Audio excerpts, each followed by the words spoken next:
नमस्कार दोस्तों, स्वागत है आपका अपना ही यूट्यूब चैनल टुडे एग्जाम पर। दोस्तों, दिल्ली पुलिस का एग्जाम था आज 14 नवंबर को फर्स्ट शिफ्ट में, और फर्स्ट शिफ्ट की एग्जाम समाप्त हो गई है।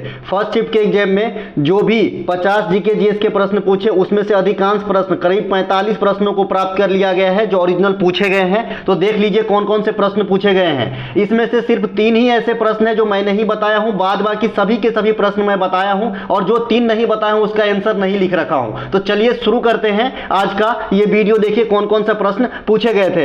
एक प्रश्न पूछा गया था, बहमनी साम्राज्य की स्थापना के समय सल्तनत पे किसकी शासन थी। क्लास नंबर 11 देखिएगा। बहमनी साम्राज्य की स्थापना के समय सल्तनत पे जो है मोहम्मद बिन तुगलक की शासन था। मैंने आपको बताया था कि इससे पहले वाली एग्जाम में आपसे पूछा गया था कि विजयनगर साम्राज्य की स्थापना के समय सल्तनत पे किसके शासन था। तो ये क्वेश्चन मैं खुद फॉर्म किया था और हूबहू पूछा गया है। बहमनी साम्राज्य की स्थापना अलाउद्दीन बहमन शाह के द्वारा जो है किया गया था, जिसे हसन गंगू भी कहा जाता है। ठीक है। और कल शाम वाली क्लास में चांद मीनार पढ़ाया हूं, ये भी आपके एग्जाम में आएगा। चांद मीनार जो है ये बहमनी शाह के द्वारा बनाया गया था, जो भारत की दूसरी सर्वाधिक ऊंची मीनार है। और ये कहां पे है, ये महाराष्ट्र में स्थित है, दौलताबाद में। ठीक है भाई, महाराष्ट्र में दौलताबाद भी है और दैमाबाद भी है। एक आपसे डायरेक्ट पूछता है एग्जामिनर क्वेश्चन कि दैमाबाद कहां है, तो बताइएगा महाराष्ट्र में है, क्योंकि ये सिंधु घाटी सभ्यता की सबसे दक्षिणतम बिंदु है। ठीक है। इसके अलावा मोहम्मद बिन तुगलक की शासन अवधि की बात करेंगे तो 1325 से 1351, इसे जूना खान भी कहा जाता था। मोहम्मद बिन तुगलक के काल में इब्न बतूता भारत आए थे, जिन्होंने रेहला नामक एक पुस्तक लिखा था। इनके अलावा विजयनगर साम्राज्य की स्थापना के समय भी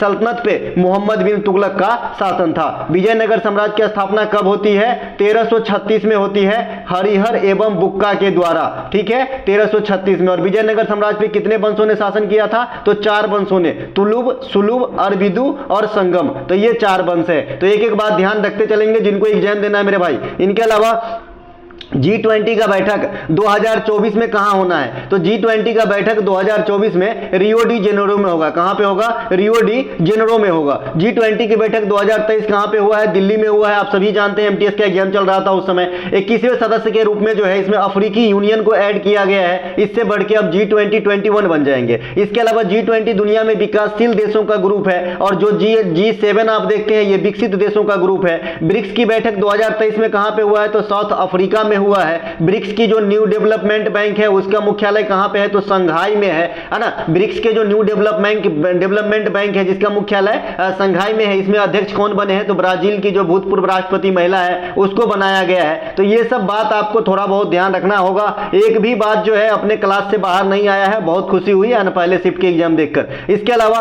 रविन्द्रनाथ टैगोर नाइटहुड की उपाधि क्यों वापस कर दी थी, कल शाम वाले क्लास में। और मैंने ये भी बताया है कि एक चित्रकार जिसका नाम है राजा रवि वर्मा, ठीक है, तो इनको भी केसर हिंद की उपाधि अंग्रेजों ने दिया था। महात्मा गांधी को भी दिया था, और रविन्द्रनाथ टैगोर को नाइटहुड की उपाधि दी थी। तो महात्मा गांधी और रविन्द्रनाथ टैगोर साहब जालियांवाला बाग हत्याकांड के बाद दोनों अपनी अपनी उपाधि जो है अंग्रेजों को लौटा दिया था। ठीक है, तो ये आपसे पूछ लिया गया है। तो नाइटहुड की जो उपाधि है ये जालियांवाला बाग हत्याकांड के कारण जो है रविन्द्रनाथ टैगोर साहब अंग्रेजों को वापस कर दिया था। जालियांवाला बाग हत्याकांड के कारण महात्मा गांधी ने केसर हिंद की उपाधि तथा रविन्द्रनाथ टैगोर ने नाइटहुड की उपाधि अंग्रेजों को वापस कर दी। ठीक है, कल शाम को बताया, यहां पे लिखा है। रविन्द्रनाथ टैगोर ने की जो पुस्तक है स्पीड पोस्ट, क्वेश्चन का बेस यही था उस वाले बताने वाले जो जहां मैंने बताया था कि स्पीड पोस्ट किसकी पुस्तक है। और गीतांजलि और गोरा, ये तीनों के तीनों पुस्तक जो है रविन्द्रनाथ टैगोर साहब के द्वारा लिखा गया है, जिसमें गीतांजलि पुस्तक को है ना भारत के लिए पहली बार नोबेल पुरस्कार जीतने की अवसर प्राप्त हुई थी। और इस प्रकार रविन्द्रनाथ टैगोर साहब जो है इंडिया के लिए पहली बार नोबेल लॉरिएट बने थे 1912 में, है ना, साहित्य के क्षेत्र में। रविन्द्रनाथ टैगोर द्वारा स्थापित शांति निकेतन को 2023 में यूनेस्को के धरोहर लिस्ट में 41वें साइट के रूप में दर्जा दिया गया है, शामिल किया गया है ना।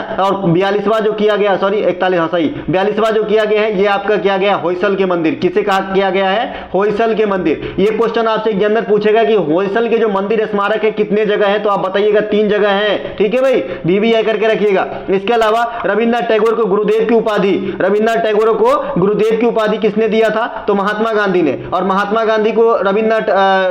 गांधी को महात्मा की उपाधि किसने दिया था, तो रविन्द्रनाथ टैगोर। तो एक दूसरे से आदान प्रदान किए थे, एक ने गुरुदेव का उपाधि दिया था, दूसरे ने महात्मा का उपाधि दिया था। ठीक है भाई, रविन्द्रनाथ टैगोर 1912 में साहित्य में नोबेल जीतकर भारत के लिए पहले नोबेल पुरस्कार जीतने वाले इंसान बने थे। इसके अलावा टोक्यो ओलंपिक में भारत के लिए पहला मेडल किसके द्वारा प्राप्त किया गया? आज से बताते आया हूं, टोक्यो ओलंपिक का ये है ना। इसके अलावा जो आपका टोक्यो ओलंपिक में पहला जो आपका पदक है, रजत पदक, ये मीराबाई चानू के द्वारा जीता गया था। ठीक है, तो मीराबाई चानू राइट आंसर हो जाएगा, है ना। इनके अलावा आपने देखा होगा कि मीराबाई चानू को पदक जीतने के बाद पिज्जा खाने के लिए, खिलाने के लिए जो है वहां के कर्मचारी ले गए थे और बहुत सारे पिज्जा कंपनी जो है उनको फ्री भी कर दिया, क्योंकि उनसे पूछा गया कि आपकी इच्छा क्या है, तो बोला पिज्जा खाने का। इसके अलावा टोक्यो ओलंपिक 2020 में मीराबाई चानू के द्वारा भारत के लिए पहला रजत पदक जीता गया था। इसके अलावा जो आपका ये कौन से खेल से संबंधित है, तो भारोत्तोलन, वेट लिफ्टिंग से संबंधित है। कॉमनवेल्थ गेम 2022 में मीराबाई चानू ने कौन सा पदक जीता? गोल्ड जीता था। कॉमनवेल्थ गेम कहां पे हुआ था? 2022 में। भूलना नहीं है आपको, एग्जामिनर के लिए पुराना क्वेश्चन नहीं हुआ ये। बर्किंगम इंग्लैंड के अंदर हुआ था और टोक्यो ओलंपिक नाम से स्पष्ट है, जापान टोक्यो में हुआ था। 21 में कराए गए थे, लेकिन 20 वाला ओलंपिक है। अगला ओलंपिक आपका पेरिस में होगा 2024 में। ग्रीष्मकालीन ओलंपिक कहां पे होगी? तो बताइएगा दादा, पेरिस में होगा। ठीक है भाई। इसके अलावा मीराबाई चानू किस राज्य से बिलोंग करती है? मणिपुर राज्य से बिलोंग करती है। हिमा दास किस राज्य से? असम से। हिमा दास जो है असम में अभी जो है खेल के ब्रांड एम्बेसडर बने हैं, तो ये बात भी आपको ध्यान रखना है। इसके अलावा हिमा दास को क्या कहा जाता है? तो ढींग एक्सप्रेस कहा जाता है, ये बात भी आपको ध्यान रखना है। अंडर 20 रेसलिंग चैंपियनशिप में भारत के लिए पहली महिला जिन्होंने गोल्ड पदक जीती, ये कौन है? अंतिम पंघाल है। ये बीवीआई करके रखेंगे, अंतिम पंघाल। लगातार 2 सालों में, है ना, विश्व रेसलिंग चैंपियनशिप जो अंडर 20 वाला है, दोनों बार गोल्ड जीत के पहली बार ये कारनामा करने वाली महिला बनी है अंतिम पंघाल। लेडीज है भाई, है ना। और एक अमित पंघाल जेंट्स है। ठीक है, तो ये लेडीज वाली बात हो रहा है यहां पे। इसके अलावा निम्नलिखित में से कौन सा उत्तर प्रदेश का एक त्योहार है? आपके ऑप्शन में ताज महोत्सव दिया गया था, तो ताज महोत्सव राइट आंसर हो जाएगा। ये उत्तर प्रदेश के ताजमहल, ताज से नाम स्पष्ट है भाई, ताज महोत्सव उत्तर प्रदेश में होता है। बटेश्वर मेला ये आगरा में, लेकिन मैंने बताया है कि अगर ऑप्शन में उत्तर प्रदेश की कोई जगह नहीं हो तो उत्तराखंड लगा देना, है ना। इसके अलावा नहीं, एक बार पूछा गया था कि ये कहां लगती है और ऑप्शन में उत्तर प्रदेश कोई ऑप्शन में नहीं था, तो उत्तराखंड था। उत्तराखंड को ही सही मान लिया एग्जामिनर ने। ठीक है, लेकिन ये होती है आपका आगरा के समीप उत्तर प्रदेश में। सोनपुर मेला बस्तर दशहरा छत्तीसगढ़, सोनपुर मेला बिहार, माजुली महोत्सव असम, पतंग महोत्सव गुजरात, अंबुबाची मेला असम, मांडू महोत्सव, मौसे मांडू मौसे मध्य प्रदेश, है ना। नमस्ते ओरछा, ओरछा मध्य प्रदेश में एक जगह है जहां राम राजा का मंदिर है ना। तो ये सब जो है आपके महोत्सव आपके काम आने वाले हैं। इसके अलावा कलरव ये आपका बिहार में हुआ था। इनके अलावा अनंत आर कृष्णन किस नृत्य से संबंधित है? अनंत आर कृष्णन। अच्छा, एक और लिख लीजिएगा, कचई भी लिख लीजिएगा। कचई लेमन फेस्टिवल ये मणिपुर। और अभी आपका हॉर्नबिल का समय आने वाला है, तो हॉर्नबिल भी आपको जरूर ध्यान रखना है कि हॉर्नबिल जो है ये आपका नागालैंड का है ना। और ये 10 दिनवा त्योहार है, 10 दिन तक चलता है, 1 से 10 दिसंबर तक चलता है। ये नागालैंड में मनाई जाने वाली सबसे बड़ी त्योहार है, इसे त्योहारों का त्योहार भी कहा जाता है। तो ये सब कुछ एक बात जरूर ध्यान रखें मेरे भाई। इनके अलावा जो है अगला पूछा गया था कि अनंत आर कृष्णन किस नृत्य से संबंधित है। अब यही वो क्वेश्चन है जो मैं नहीं बताया है, यही वो क्वेश्चन है जो मैं नहीं बताया है। अभी तक आपने जितना देखा सब बताया था, ये नहीं बताया है। तो अनंत आर कृष्णन जो है ये मृदंग से संबंधित है। आज जान लीजिए। अब ऐसा 100% बता दूंगा तो एग्जामिनर पकड़ के ले जाएगा ना भाई मुझे, और मैं भी बता भी नहीं सकता, कोई नहीं बता सकता आपको 100%। 2-4 क्वेश्चन 10 क्वेश्चन जो है ये आपको अपने से मतलब ऐसा नया तो जरूर दिखेंगे 2-4 क्वेश्चन एग्जाम में भाई। तो ये अनंत आर कृष्णन जो है ये मृदंग से संबंधित है। त्रिवेंद्रम सुंदरम आने वाले समय के लिए मृदंग से संबंधित रख लीजिएगा, ये त्रिवेंद्रम सुंदरम को, है ना। अगर आप लोग ये नहीं जानते हैं कि ये कहां से ये नाम आते हैं, क्योंकि आप लुसेंट वगैरह या फिर जो भी आप क्वेश्चन किताब पढ़ते हैं पारंपरिक, उसमें अगर आपको ये नाम नहीं दिखता है तो इसका मतलब होता है कि जो साहित्य अकादमी पुरस्कार मिलता है, ठीक है भाई, अगर चूंकि 1 साल बैक चलता है, 2 साल बैक चलता है, तो उनमें जो नाम आ जाते हैं वहां से क्वेश्चन आपको आता है कला, आर्ट एंड कला से। आज राज की बात जान लो। तो ये क्वेश्चन जो है आपका त्रिवेंद्रम सुंदरम ये मृदंग से संबंधित है, इन्हें ध्यान रखेंगे। टीएच विनायक आने वाले समय के लिए रेडी है, घाटम से संबंधित है। अन्नपूर्णा देवी सुरबहार प्ले करती थी। मंजू नंदन मेहता ये सितार बजाती है, तो इनको भी ध्यान रखेंगे, ठीक है भाई। मंजू नंदन मेहता और ये आपका त्रिवेंद्रम सुंदरम, ये मेरे तरफ से ये दोनों रख लीजिएगा, आने वाले 1-2 दिन में आपको जरूर दिख जाएगा एग्जाम के अंदर। इसके अलावा एक मैं और क्लू बता देता हूं कि जो पिल्लई सरनेम होता है ना, पिल्लई सरनेम जो होता है ये नाद स्वरम बजाते हैं। चूंकि आज ऐसे वाद्य यंत्र को सिलेक्ट किया, हालांकि तबला को भी सिलेक्ट किया है। आज किताब से 2 क्वेश्चन, वाद्य यंत्र से 2 क्वेश्चन, नृत्य से 1 क्वेश्चन, काफी सारे क्वेश्चन सब इजी आए हैं मेरे भाई, है ना। तो देखिए जो नाद स्वरम प्ले करते हैं ना, नाद स्वरम, है ना, तो इसके सरनेम में अधिकांश पिल्लई होता है, पिल्लई, ठीक है भाई। महाराज सरनेम अगर प्लेयर की बात करेंगे तो तबला बजाते हैं, और नृत्य की बात करेंगे तो कथक करते हैं।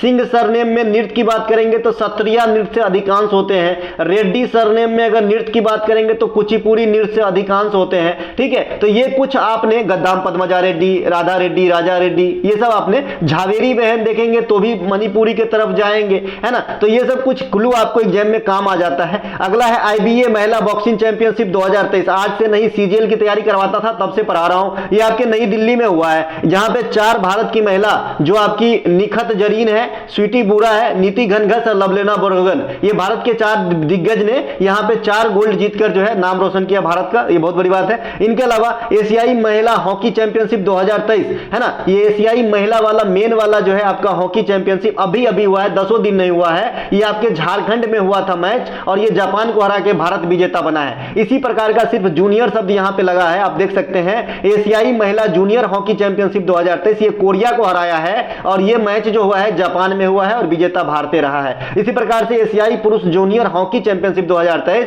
विजेता भारत, उपविजेता पाकू, और ये मैच कहां पे हुआ है? ओमान में हुआ है। ये सब ध्यान रखेंगे थोड़ी बहुत। विश्व कबड्डी चैंपियनशिप 2023, विजेता भारत। भाई साहब, जो बच्चे 25 रुपया खर्च किए होंगे उनको तो फायदा दिख रहा होगा, जो बच्चे मतलब नहीं किए होंगे वो मैं अभी बोलूंगा कि आप कम से कम पीडीएफ नहीं लेना है, आप वीडियो पूरा जरूर देख के जाइएगा एग्जाम देने। ठीक है, प्लेइंग टू विन पुस्तक के लेखक कौन है? देखिए, अभी परसों ही आपने ये सीट जरूर देखा होगा वीडियो के माध्यम से। इसी सीट से ये क्वेश्चन आए होंगे 100% भाई। प्लेइंग टू विन देखिए कहीं ना कहीं जरूर होगा। प्लेइंग टू विन जो है ये आपका यहां पे नहीं है, यहां पे नहीं है। प्लेइंग टू विन जो है ये आपका कहीं ना कहीं जरूर होगा, ऐसा कैसा नहीं हो सकता है। Playing it may be, playing to जो है साइना नेहवाल का है, ये क्यों नहीं रहेगा यहां पे होगा। यहां कट हो गया है या क्रॉप कर दिया है मैं, तो ज्यादा कट गया होगा शायद, है ना, लेकिन ये होगा।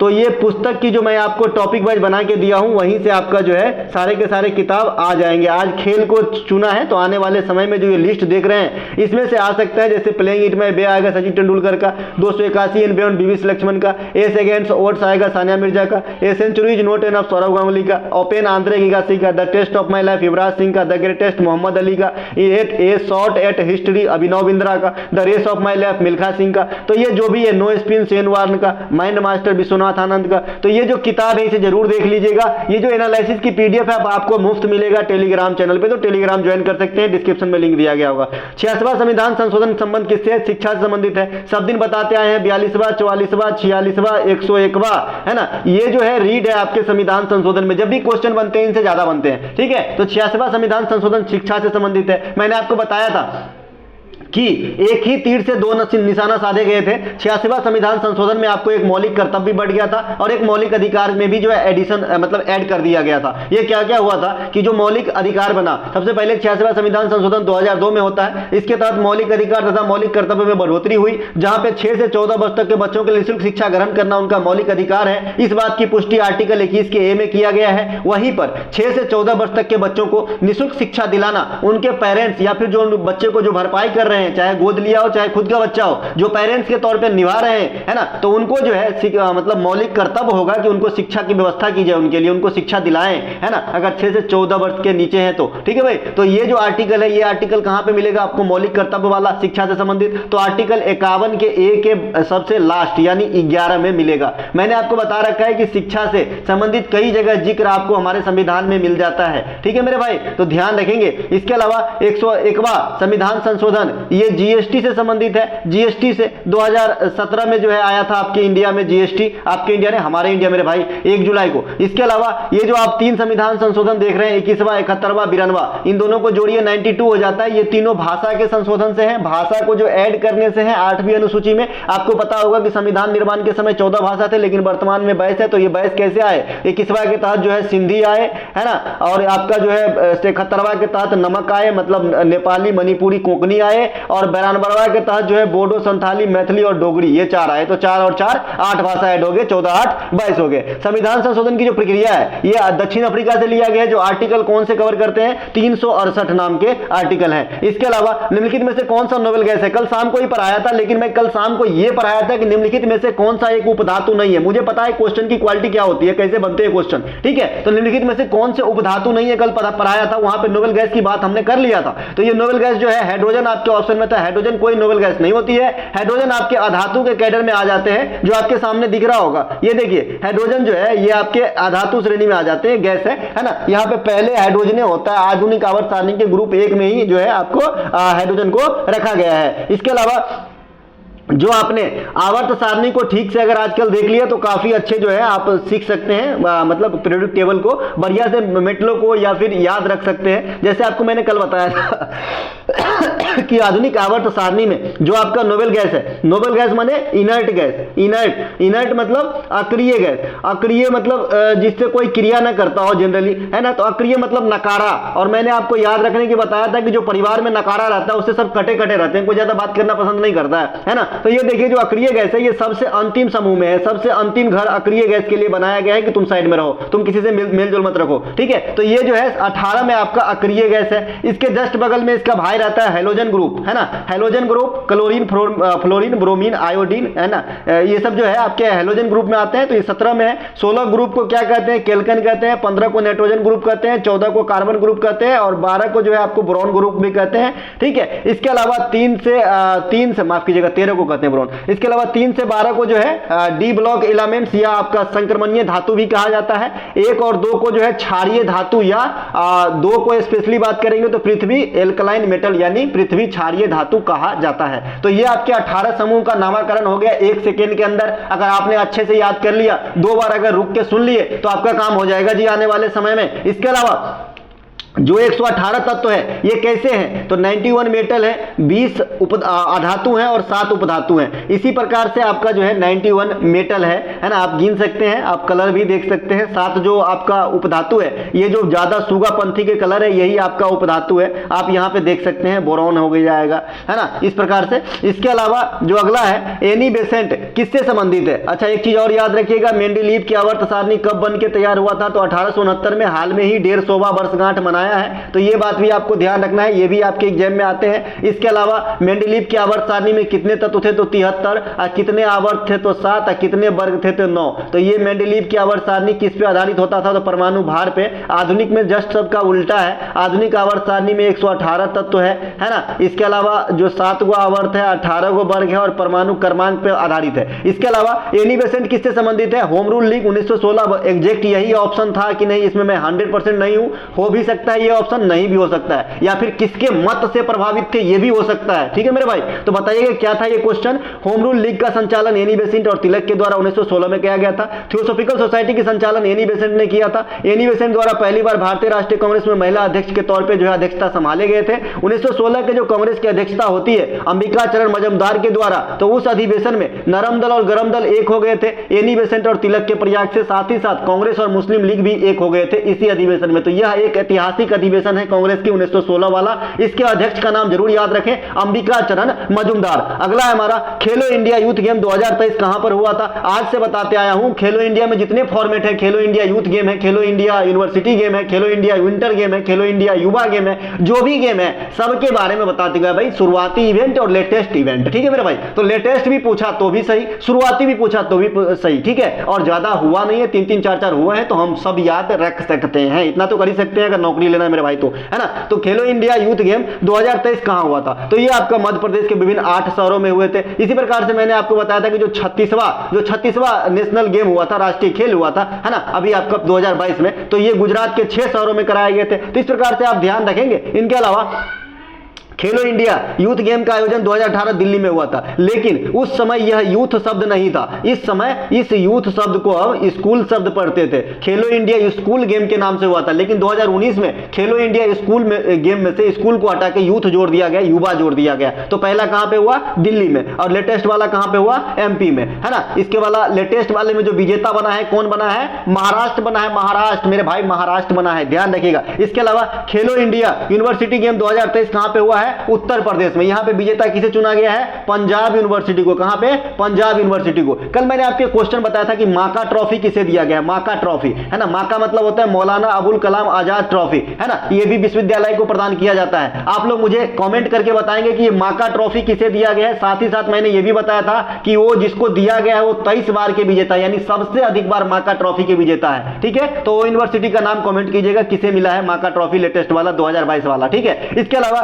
खेलो इंडिया यूनिवर्सिटी गेम का आयोजन 2020 में स्टार्ट हुआ था। पहली बार कहां पे हुआ था? उड़ीसा के अंदर हुआ था। 37वीं राष्ट्रीय खेल का आयोजन कहां पे हुआ है? गोवा में हुआ है। 38वीं राष्ट्रीय खेल का आयोजन कहां पे होगा? उत्तराखंड में होगा। और 2022 में 36वां राष्ट्रीय खेल का आयोजन कहां पे हुआ था? आपका जो है गुजरात में हुआ था। ठीक है, सावज था वहां का शुभंकर। जो अभी आपका 37वां हुआ है, इसमें मोगा को शुभंकर बनाया। किसको? मोगा। ठीक है, तो इसे भी ध्यान रखेंगे। इसके अलावा मगध साम्राज्य का प्रथम वंश कौन है? कल ही तो बात किया भाई, परसों बात किया, सॉरी। तो मगध साम्राज्य, परसों नहीं, उससे दिवाली के दिन पहले। तो ये हर्यक वंश है, हर्यक वंश। मगध पर राज करने वाला प्रथम वंश कौन है? हर्यक वंश। संस्थापक कौन है? बिंबिसार। देखिए, वो बिंबिसार है, वो बिंदुसार है। ठीक है, इन दोनों में कंफ्यूजन बना रहता है। तो जो बिंदुसार है ये अशोक जी के पापा हैं, यानी मौर्य सम्राट अशोक के पिताजी हैं। और ये जो बिंबिसार हैं ये आपके अजात शत्रु के पिताजी हैं। बिंबिसार का संबंध हर्यक वंश से है, वहीं पे बिंदुसार का संबंध मौर्य वंश से है। दोनों को स्पष्ट कर लीजिएगा। इसके अलावा जो बिंबिसार है ये वेल मतलब डेवलप्ड राज था इनके समय में, लेकिन इनका बेटा अजात शत्रु इनकी हत्या करके गद्दी पे बैठे थे। फिर अजात शत्रु का जो हत्या है उनका बेटा कर दिया। इस प्रकार से यह परंपरा चलती रही। इसीलिए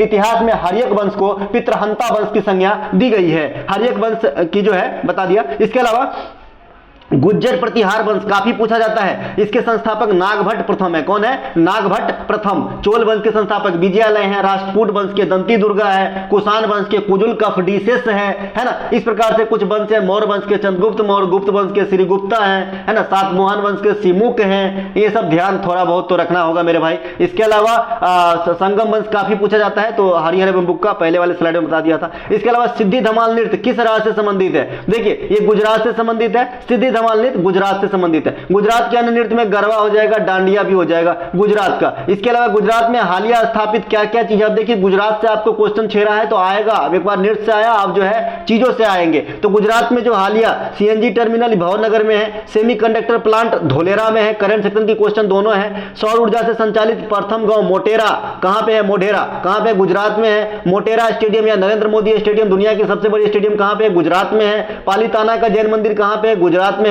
कच्छ किरण कहां पे है? गुजरात में है। काठियावाड़ी प्रायद्वीप जो भारत की पश्चिमी घाटी में आ जाते हैं, ये कहां पे है? जो है आपका गुजरात में है। सोमनाथ मंदिर कहां पे है? गुजरात में है। स्टेच्यू ऑफ यूनिटी कहां पे? गुजरात में। गिर नेशनल पार्क, रानी की वाव, धौलावीरा, लोथल, ये सभी के सभी गुजरात में है। इकट्ठे मैंने दाल भात चटनी सब बना दिया है, क्योंकि पहले पढ़ा रखा है, इसीलिए सिर्फ आपको याद दिलाने का काम करता हूं कि एग्जाम में आए तो छाप के आना, फोड़ के आना। इसके अलावा अल्लाह रखा खान और किशन महाराज का संबंध किससे है? लीजिए, अल्लाह रखा खान मान लो नहीं हो याद है तो महाराज वाला सरनेम तो याद होगा ना, कि तबला से होता है तो तबला हो जाएगा। इसके अलावा फैयाज खान, सुखविंदर सिंह, किशन महाराज, लच्छू महाराज, विजय घाटे, है ना। इसके अलावा अच्छन महाराज भी लिख लीजिएगा, जाकिर हुसैन, सभी के सभी तबला से संबंधित है, यानी महाराज सरनेम तो तबला से होते ही है। साथ ही साथ सुखविंदर सिंह, फैयाज खान, है ना। इसके अलावा अल्लाह रखा, जाकिर हुसैन, ये सभी के सभी तबला से संबंधित है। अंबिका चरण भी, अंबिका प्रसाद माफ कीजिएगा, अंबिका प्रसाद भी है ना। तो ये सभी के सभी जो है तबला से संबंधित हो जाएगा। इसके अलावा अल्लाह रखा जाकिर साहब के अल्लाह रखा जो है जाकिर हुसैन साहब के पिताजी हैं, जो अब इस दुनिया में नहीं है, लेकिन जाकिर हुसैन साहब हैं। जाकिर हुसैन साहब को 2023 में भारत सरकार की दूसरी सर्वोच्च सम्मान पद्म विभूषण से सम्मानित किया गया। इस बार का जो पद्म विभूषण है 6 आदमी को दिया गया। इसमें एगो मुलायम सिंह यादव, है ना, एगो महान लोबिश साहब, एगो आपका ये जाकिर हुसैन साहब, इस प्रकार से हैं। इसके अलावा बनारस घराने के अधिकांश कलाकार किससे संबंधित होते हैं? तो तबला से।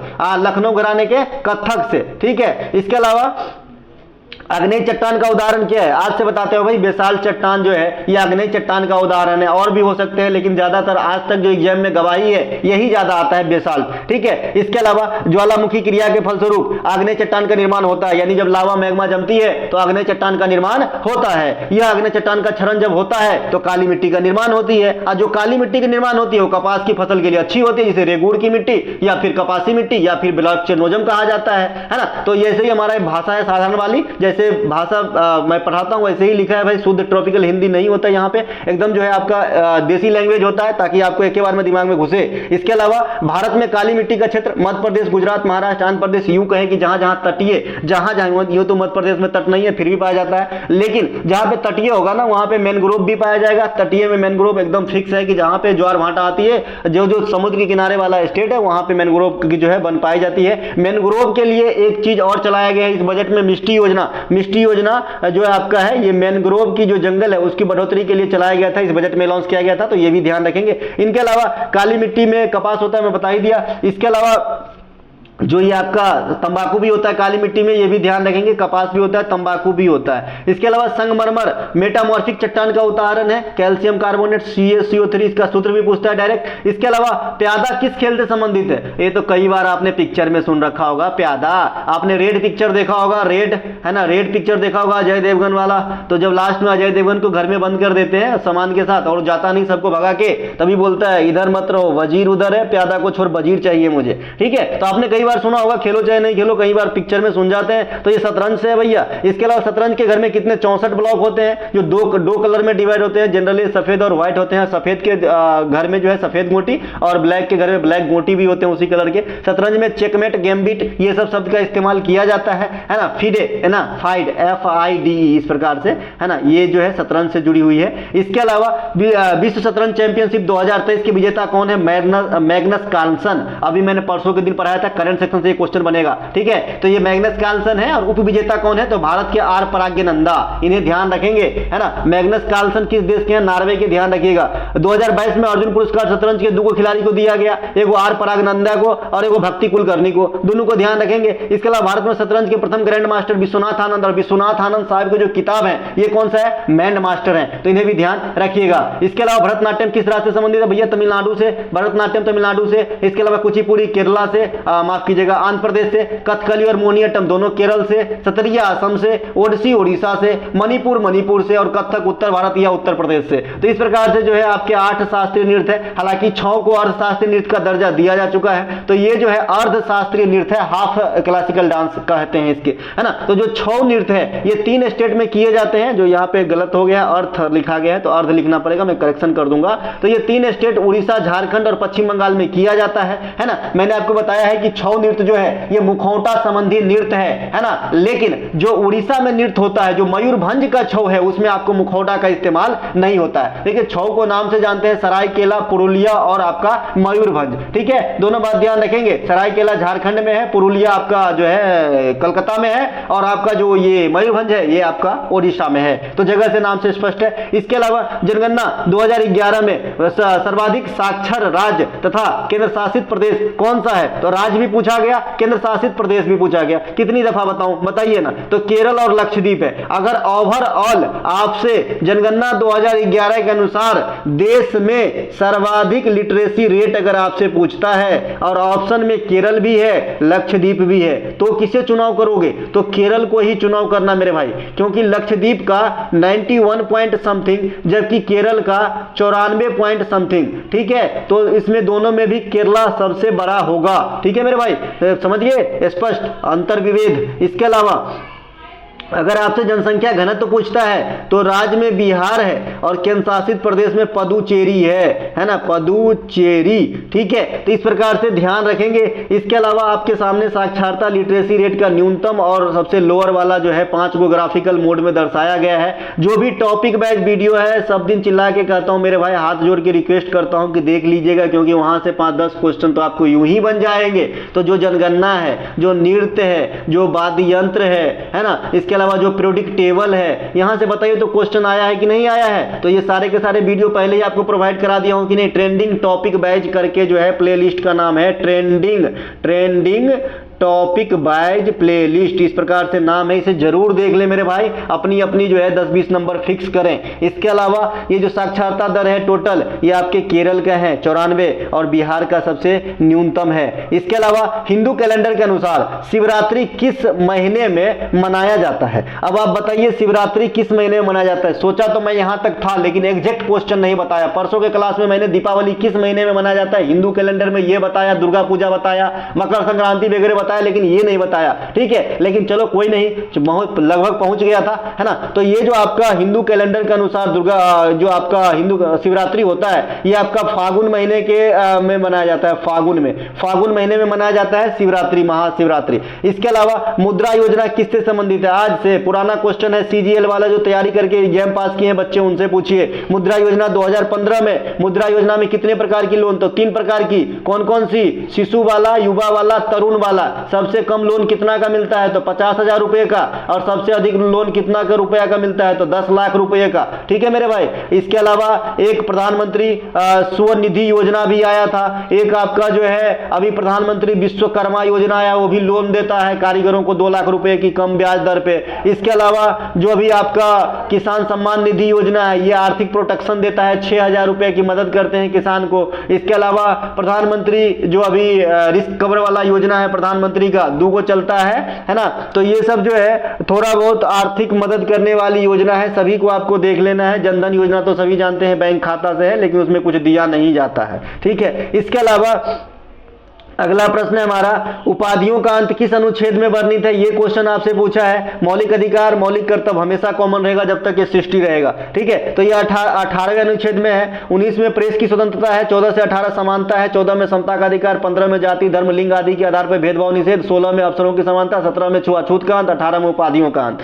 19 से 22 तक स्वतंत्रता का अधिकार है। 19 में 6 चीज दिया गया है ना। कहीं भी भ्रमण करिए, कहीं भी घर खरीदिए, कोई भी व्यापार कीजिए, सहकारी समिति का गठन कीजिए, भाषण कीजिए, शांतिपूर्ण ढंग से बैठक कीजिए। ये सभी के सभी कहां मिलेंगे आपको? 19 में मिलेंगे। ठीक है, ये 19 मिलेंगे। इसके अलावा जो आपका 20 है, ये आपका जो है सजा आदि मामले में छूट करता है। 21 जो है ये निजता का अधिकार देता है, प्राण एवं दैहिक स्वतंत्रता का अधिकार देता है। साथ ही साथ 21 के ए जो है ये आपका 6 से 14 वर्ष तक के बच्चों के लिए निःशुल्क शिक्षा का प्रावधान करता है, जो 86वां संविधान संशोधन 2002 के द्वारा ऐड किया गया था, जो प्रश्न पूछे गए हैं आज। इसके अलावा जो आपका 22 है वो भी सजा जो गिरफ्तारी है उनके बारे में थोड़ा सा छूट देता है। और जो आपका 23 और 24 है ये जो है आपका शोषण के विरुद्ध अधिकार है, जिसमें 23 जो है बलात्सरम या जबरदस्ती काम पे रोक है, या फिर मानव तस्करी पे रोक है। और 24 जो है ये बाल श्रम पे निषेध है कि 14 वर्ष से कम उम्र के बच्चे को किसी कल कारखाने में काम पे मत लगाओ मेरे भाई। इसके अलावा जो 25 से 28 है ये धार्मिक स्वतंत्रता से संबंधित है, 29-30 अल्पसंख्यक हित से संबंधित है, और आपका जो है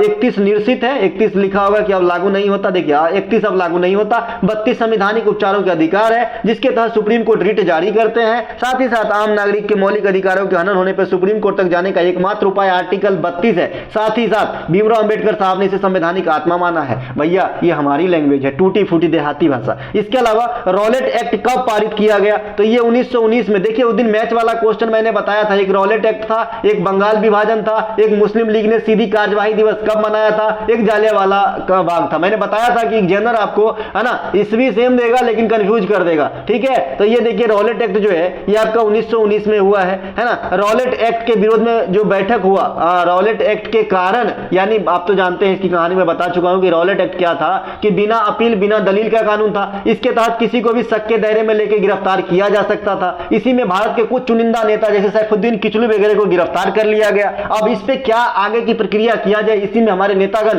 है ना अमृतसर के जालियांवाला बाग में एक बैठक बुलाए, जहां पे जाने की एक ही रास्ता है। ठीक है। इस बाग में बैठक बुलाए, इसमें नेता लोग भाषण करने वाले थे, आगामी का जो है विचार विमर्श होने वाला था, और उस दिन पंजाब में जो है त्योहार भी था। ठीक है। तो इसमें जो है जनरल और डायर को पता चलता है और यहां आके गोलीबारी करवा देते हैं, जिसमें बहुत सारे जो है जान की हानि होती है, और ये इतिहास में एक काला दिन है। ठीक है। तो ये 13 अप्रैल 1919 को हुआ था। तो रॉलेट एक्ट भी उसी समय 1919 को हुआ था, चूंकि इसी के विरोध में तो जालियांवाला बाग हत्याकांड हुआ। इसके अलावा इस जो कांड हुआ इसके जांच के लिए हंटर कमीशन का गठन किया गया। रॉलेट एक्ट जालियांवाला बाग के चेम्सफोर्ड गवर्नर थे, है ना। इसके अलावा इस हत्याकांड से क्षुब्ध होकर महात्मा गांधी ने और रविन्द्रनाथ टैगोर ने अपनी अपनी उपाधि जैसे केसरहिंद और रविन्द्रनाथ टैगोर ने नेटहुड की उपाधि वापस कर दिया था। मौलिक अधिकार को जो अमेरिका के संविधान से ग्रहण किया गया ये स्लाइड छूट गया था। इसके अलावा 44वां संविधान संशोधन 1978 के द्वारा मौलिक अधिकार में से संपत्ति के अधिकार को हटाकर आर्टिकल 300 के में रखा गया। ये स्लाइड ऊपर नीचे हो गया, कोई दिक्कत नहीं, ये भी जानकारी ले लीजिए। उत्तर प्रदेश में जीवन का आधार किस फसल माना जाता है? भाई गेहूं को माना जाता है। उत्तर प्रदेश में गेहूं सबसे अधिक होता है। उत्तर प्रदेश के प्रमुख वाणिज्यिक फसल की बात करेंगे तो गन्ना है। उत्तर प्रदेश गेहूं का सर्वाधिक उत्पादन भी करता है। उत्तर प्रदेश में जनसंख्या सबसे अधिक है, सबसे अधिक ग्रामीण जनसंख्या पार्टिकुलर है। उत्तर प्रदेश में गन्ना की खेती सबसे अधिक होती है, और गन्ना की खेती के लिए एक योजना चलाया गया पंचामृत योजना,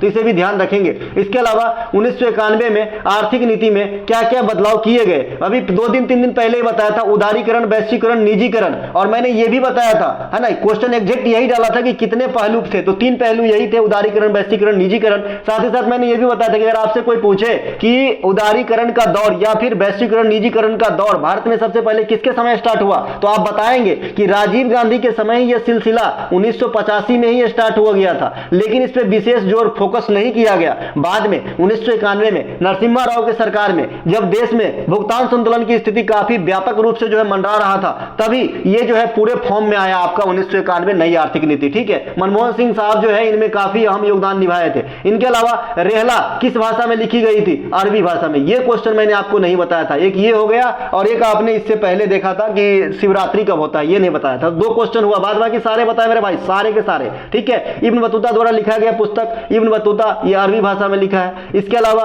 बाबर के द्वारा लिखल गया बाबरनामा तुर्की में लिखल गया है। राजतरंगिणी जो आपका इसका फारसी में अनुवाद किए थे कौन, जैनुल आबदीन, तो इसे भी ध्यान रखेंगे। इसके अलावा प्रथम पंचवर्षीय योजना का कार्यकाल पूछा है 1951 से 56। मुझे तो लग रहा है कि ये पेपर पूछा है कि क्या पूछा है। इसके अलावा प्रथम पंचवर्षीय योजना हैराल्ड डोमर के मॉडल पर आधारित था और दूसरा पीसी महान लोबिस के मॉडल पे। पंचवर्षीय योजना में रोलिंग योजना कब से कब, तो 1966 से 1969 तक, है ना। इसमें कोई भी योजना नहीं बना तो इसे योजना अवकाश कहते हैं। 1990 और 1990 से 92 तक भी 2 सालाना योजना बना था, है ना। तो ये सब योजना में गैप है, बाद बाकी साथ ही साथ चलते हैं, आप 5-5 वर्ष जोड़ते जाएंगे बाद बाकी ये दोनों गैप को काट के। ठीक है, एक पुस्तक आपसे पूछा गया है एलाइस इन वंडरलैंड के लेखक, इसके लेखक मुझे अभी याद नहीं है, एलाइस इन वंडरलैंड के लेखक कौन है, तो आप लोग बताइएगा कि इस पुस्तक के लेखक कौन है।